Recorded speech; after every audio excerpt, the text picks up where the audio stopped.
All right, audio's rolling. Audio's rolling. I'm gonna test something right now just to see if I made that mistake yesterday. All right, so I made a mistake yesterday. Fucking thought the audio was messed up, but I was low key pressing mute on this mic, so I feel like a dumbass. But whatever, it's out the way. It's out the way. We're not gonna waste time with that shit today. I'm just gonna set up. Hope you guys and girls are having a sick day. Today we're gonna be talking about alcohol, and how that may hold you back or how it may benefit you when it comes to your fat loss journey. All right, so stick around, stay tuned. I'm just gonna get this all booted up on Instagram and TikTok as well, so we're streaming everywhere. And sick. All right, people, welcome to another episode of the Meathead on the Mic podcast. It's your boy. You know what time it is. Today, we're going to be talking about cutting, alcohol and cutting, okay? Cutting fat specifically, not cutting for a competition, because that's a different ball game. That's something else. And honestly, I can have that conversation on another day, but today we're not going to really be talking about the competition side of things, more so the practical side of things. All right, so I'm just setting up over here. Give me a moment, and then we'll be diving into this podcast episode very shortly. Leroy, what's good? Let me know how you guys and girls are doing when you do join. Peace, love, and fucking protein. This is gonna be a quick one. This was gonna be right to the point. Then I'm gonna go and do legs because I already suffered in my cardio. Gotta go grocery shopping. Gotta go grab some meals. Gotta cook some meals. So yeah, the food's getting lower too. All right. So I'm not talking much about what I'm doing because that's more of a secret. All right. And we'll talk about that when we talk about that. We'll get there when we fucking get there. All right. So let's fucking do this. Hold on, wait. Let's go to set this up properly. Okay. Let me know how your day is going when you do join, for sure. I want to hear about that. We'll be starting off this episode like a minute and a half. And yeah, no, actually less than that. Can you eat cheese? No, I'm not going to go eat cheese in the live stream for you, but I do eat cheese sometimes. I don't really like it that much, but sometimes. On pizza, fuck yeah, I'll have me some cheese for sure. All right. Voice is clear. So without wasting any time, we'll be diving into the podcast episode recording in 5, 4, 3, 2, and 1. Yo, what's good, meatheads? Hope you're having an amazing day, and welcome to another episode of the Meathead on the Mic podcast. It's a returning champion, IFBB PRO Maputale, coming at you with another topic. And today I'll be opening up your mind to a new perspective when it comes to alcohol and your body fat. All right. But before we dive in, all I want to tell you guys and girls is do not forget to screenshot and share this podcast on your IG story to show support. It would really, really do a lot for me. I want to know that you're getting value, and that's a perfect way to show it. Also, if you're watching this on YouTube, whether it's the replay or the live stream, hit the sub button, yo. We don't like ghosts over here. We don't like sitting ducks. I want to know that you guys and girls are supporting. All right. So that's out the way. That's somewhere else. Okay. Now let's dive into this meat potatoes. All right. So got a question for you. And this is a question that fits best typically, depending on when you do it, Saturday morning or Sunday morning. If you party Friday night, or drink Friday night, or if you drink Saturday night and then you wake up Sunday morning, this question is sort of, I guess you can answer it with the most honesty on that day, but I'm still going to ask it because who knows when you're actually listening to this recording. But the question is this: do you ever wonder why your body always looks like tighter after a night of drinking? Like, you wake up in the morning after a night of drinking, whether or not you got fucking blackout drunk, hopefully you didn't, but when you drink and the morning after, when you wake up, you notice when you look in the mirror, you're like, I feel a little bit tighter. I look a little bit leaner. Maybe I can see my abdominals a little bit better. And maybe you've got some body fat on you, but you notice you feel a little bit like tighter, like your skin's a bit tighter.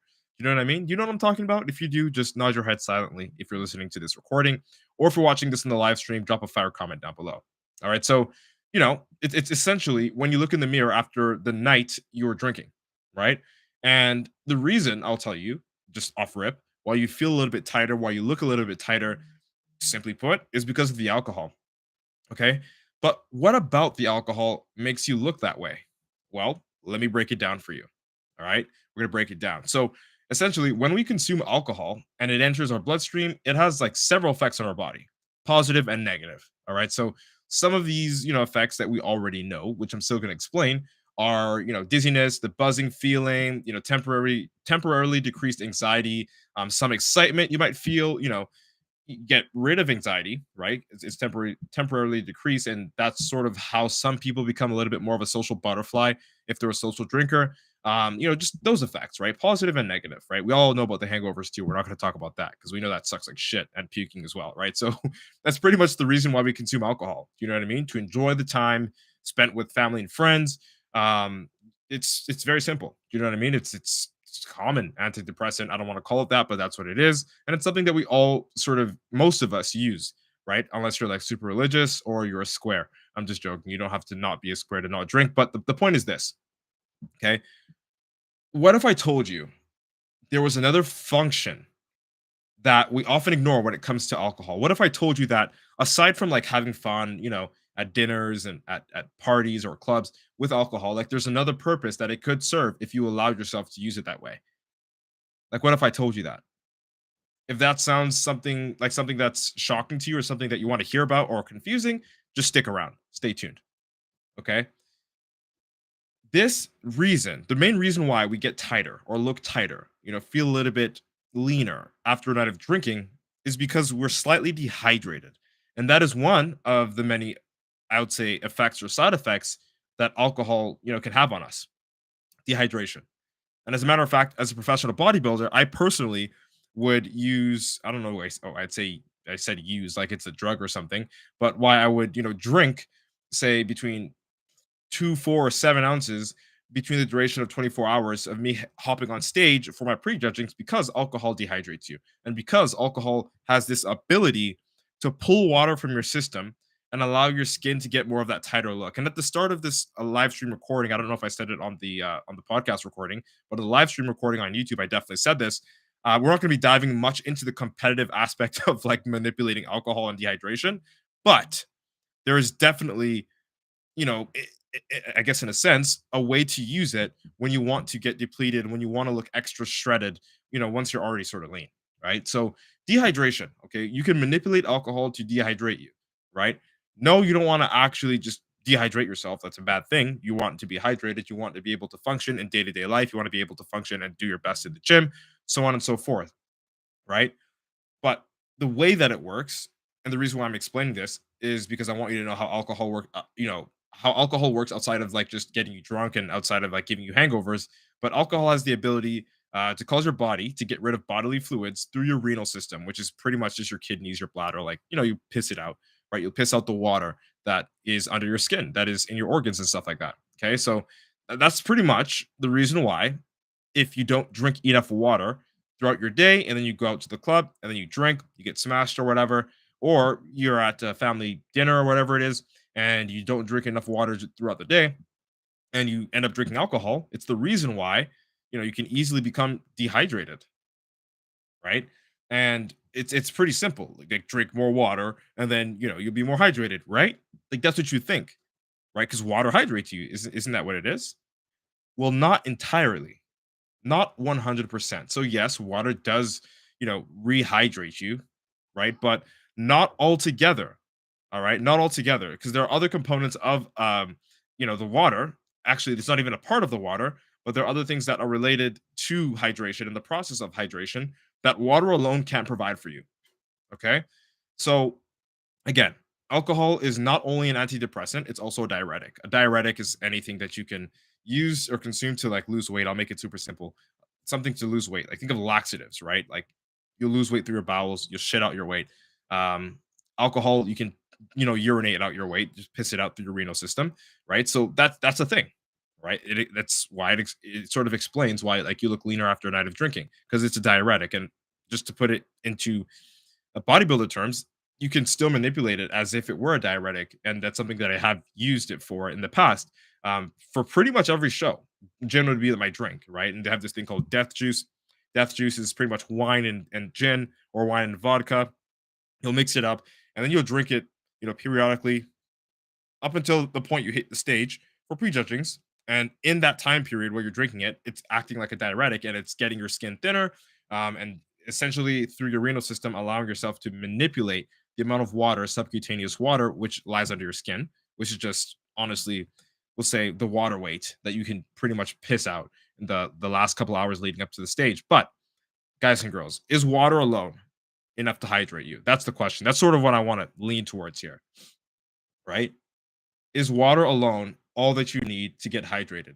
And the answer to that, long story short, is no.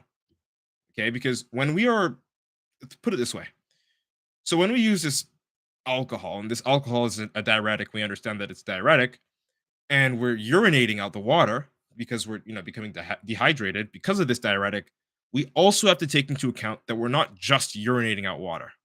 We're also urinating micronutrients and electrolytes, like vitamins and stuff like that, and electrolytes like sodium, like potassium. And these things are super, super, super crucial to making you actually hydrated. So, what I was talking about earlier when I was talking about water, I said water alone isn't going to hydrate you. Like, if you drink enough water, whether it's 2, 3, 4 liters of water a day, and you don't have enough micronutrients and electrolytes balanced in your body, you'll still be fucking dehydrated. Period. I know it sounds ironic. It sounds like backwards as fuck, but promise me, you will be dehydrated.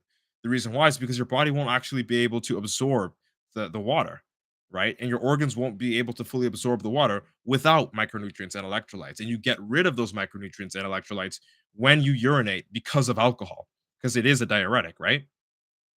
And just to put it back into perspective, as a bodybuilder, I had to still like I kid you not, I would be consuming between 3 to 6 grams measured of salt, and I would be consuming that with the water that I was consuming. It was barely, I was doing like 500 milliliters of water because I was water depleting. That's something else for competitors. With the alcohol that I was consuming, because alcohol is a diuretic, and not only was I getting rid of the water that was under my skin, but I was also getting rid of the micronutrients and the electrolytes. And I had to make sure that I had them replaced so that I could actually be hydrated with the water that I was drinking, the very small amount of water that I was drinking, right? So when we urinate because of alcohol, we are getting rid of macronutrients and electrolytes, and we have to be aware of that. Okay. And no, I'm not going to tell you to stock up on your whole entire vitamin cabinet. That's not like my goal here. But the two crucial things that you should be focusing on to rehydrate yourself when it comes to, say, after a night of drinking or just in general, just to hydrate yourself in general. Okay. These two key micronutrients that I always tell all of my best clients, and something that I use with myself and all my friends I'll recommend, is to make sure that you're getting sodium and potassium. Okay. Sodium and potassium. Those two are the key electrolytes that you'll need that will help you actually get hydrated. If you drink enough water, then that's a good thing. But if you don't have enough sodium and potassium in your diet, it's a bad thing because you won't be able to actually fully utilize and absorb the water that you're consuming. All right. It's very simple, and you don't have to go crazy with it and measure all of the salt that you're consuming every single day. You don't have to go that wild with it. You don't. You just have to be conscious. Okay, especially if you're not a competitor or athlete or anything like that. Okay, potassium and sodium are like literally entirely responsible for making your body actually get hydrated and keep and hold the water in our systems. Okay, drinking water alone won't hydrate you because again, you need to have those two electrolytes in your system in order to absorb and hold the fluid, as I just said. So, how do you actually get hydrated? How do you make sure that you get a good amount of sodium and potassium without, like, measuring freaking salt and all that stuff and going crazy and going to that extreme? Well, long story short, it's very simple. Number one, lightly salt your meals. Number two, consume potassium rich foods. And no, it doesn't have to be in every single meal. Okay. It literally doesn't. I'll give you some example of potassium rich foods. You got bananas. Okay. You've got avocados. You got potatoes. Those are like the top three. And they're the easiest for people to get down. Yeah. I mean, who doesn't like avocado, potato, or bananas? And if you don't like any of them, there are other potassium rich foods that you can, and get and consume. Right. You can have them as, periodic snacks throughout your day. Or you can have potato meals, right? So it's all up to you. Or avocado, if you like avocado sandwiches, avocado salads, all that stuff, throw that in there. Very rich in potassium. And you can lightly salt your meals with pink Himalayan sea salt or table salt. It's up to you. Um, Again, if you are on the obese side or like you got a little bit more fat on you, I'd recommend pink Himalayan sea salt simply because it's a little bit less sodium. And again, sodium does retain water, hence the reason why you actually get hydrated when you consume sodium. Okay. But if you are on the leaner side, it doesn't matter which salt you use. You can use pink Himalayan sea salt, you can use table salt. The extra amount of sodium won't really do much for you if you're leaner, especially if you're an athlete and you sweat a lot. I recommend actually getting a higher concentration of sodium. Okay, so two tips to actually get hydrated outside of drinking water, because drinking water alone won't cut it. Number one, lightly salt your meals, pretty much all of your meals. Just make sure you got a little bit of salt, just do a pinch, something like that, literally throughout all of your meals throughout the day. And make sure that you're either consuming potassium rich snacks or meals throughout your day. It's that simple. It's that simple. And also, if if it's a Friday or Saturday night and you wake up and you notice that you're hungover, try this out. I urge you to test this out. Get a little bit of salt, put on, and it's going to be disgusting. It's salt isn't that palatable, but if you pour it at the back of your throat and you skip your tongue, so you don't actually have to taste that crap, and you chug your water down, wash it down, and you have like a couple of bananas, 3 or 4 bananas, or like 2 avocados. Within 30, 40 minutes, if you had a hangover, it'll start to go away because not only have you got your water in, which is what you use to wash down your salt, but you got your salt, which is your sodium source, and the bananas or avocado or potato, whatever potassium source you choose. And that's going to be, again, the second half of the electrolyte that you'll need. So, sodium and potassium, those are the electrolytes. When you look at Gatorade, sodium and potassium, that's what make it, beneficial. That's what makes it so that you can actually get hydrated. That's what makes Gatorade so functional, Powerade so functional. It also is going to help a lot with your muscle contraction, sodium specifically, right? But when you mix sodium and potassium together, it has like an electrical reaction. It's actually what makes our heart beat and what sends those electrical signals through our nerves. Sodium and potassium, the most crucial electrolytes. And without them, you will not be able to get fully hydrated. It's that simple. All right. Also, you can use it as a hack to never get hungover again. Thank me later. That's it. That's all. I hope you liked this episode. If you did, share it out with a friend. I hope I was able to deliver a valuable experience to you guys and girls today. Feel free to DM me if you have any questions. I'm more than welcome to help you out. Like, that's what this is all about. All right. So don't forget to screenshot and share this podcast to your IG story to show support. Again, I want to know that you're getting value and I want to see that you guys and girls are getting value. Okay. Let's embrace your inner meathead together. All right. It's been nice chatting. Hope you like what today's topic was about. IFBB PRO Matt Butale signing out. Boom. All right. Podcast episode recorded. Yo, Zach was in the house. Shout out to Zach. You know what time it is. All right. It was going to be a quick one, as I said, which is what we did. Sammy, thank you for joining. Hey, hope you're having a good day. Barbara78. I'm not going to read your comment. That's funny. Dalen says, you need sodium. Absolutely. Yo, brother, what's good? What the fuck is up? Stoned Horror Hippie says it's because it leaches the natural salts and sugars from your body. That and amongst many other things. Yeah, alcohol dehydrates you for so many other reasons. But mainly, through your renal system, your kidneys and your bladder, right? You'll pee out the water and the electrolytes, and when you get rid of that, then it's really hard to get hydrated, even if you drink a lot of water, even if you don't drink alcohol. Okay, even if you don't drink alcohol and you drink a lot of water, you're going to end up diluting the amount of sodium and potassium that's in your blood.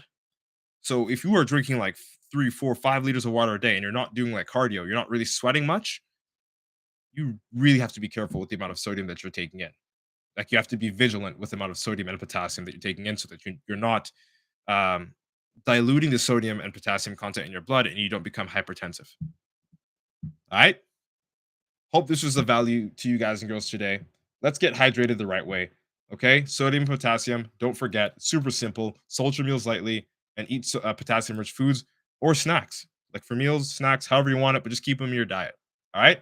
That's it. That's all. We'll be back again tomorrow with the last episode of the week for the Meathead on the Mic podcast. Peace, love, and motherfucking protein. We are out. Boom.